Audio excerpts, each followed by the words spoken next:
Hello दोस्तों, नमस्कार। आज हम बात करने वाले हैं पंडित जवाहरलाल नेहरू के बारे में।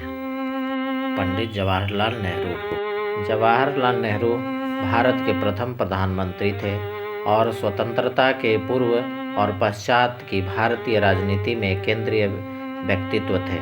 पंडित जवाहरलाल नेहरू का जन्म 14 नवंबर 1889 को इलाहाबाद में हुआ था।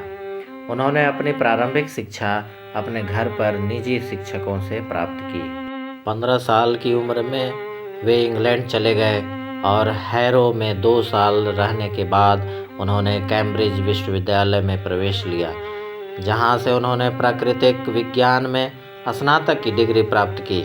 1912 में भारत लौटने के बाद वे सीधे राजनीति में से जुड़ गए। यहाँ तक कि छात्र जीवन के दौरान भी वे विदेशी हुकूमत के अधीन देशों के स्वतंत्रता संघर्ष में रुचि रखते थे। पंडित नेहरू सितंबर 1923 में अखिल भारतीय कांग्रेस कमेटी के महासचिव बने। उन्होंने 1926 में Italy, Switzerland, England, Belgium, Germany एवं रूस का दौरा किया। बेल्जियम में उन्होंने भारतीय राष्ट्रीय कांग्रेस के एक आधिकारिक प्रतिनिधि के रूप में ब्रुसेल्स में 3 देशों के सम्मेलन में भाग लिया और उन्होंने 1927 में मॉस्को में अक्टूबर समाजवादी क्रांति की 10वीं वर्षगांठ समारोह में भी भाग लिया।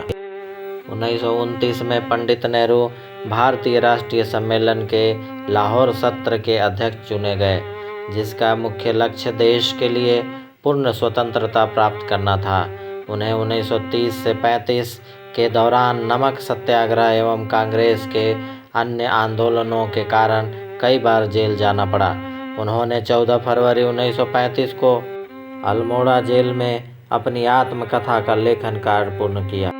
कश्मीरी पंडित समुदाय के साथ उनके मूल की वजह से वे पंडित नेहरू भी बुलाए जाते थे, जबकि भारतीय बच्चे उन्हें चाचा नेहरू के रूप में जानते हैं। स्वतंत्र भारत के प्रथम प्रधानमंत्री का पद संभालने के लिए कांग्रेस द्वारा नेहरू निर्वाचित हुए। यद्यपि नेतृत्व का प्रश्न बहुत पहले 1941 में ही सुलझ चुका था, जब गांधी जी ने नेहरू को उनके राजनीतिक वारिस और उत्तराधिकारी के रूप में अभिस्वीकार किया। प्रधानमंत्री के रूप में वे भारत के सपने को साकार करने के लिए चल पड़े। नेहरू के नेतृत्व में कांग्रेस राष्ट्रीय और राज्य स्तरीय चुनाव में प्रभुत्व दिखाते हुए और 1951, 1957 और 1962 के लगातार चुनाव जीतते हुए एक सर्वग्राही पार्टी के रूप में उभरी।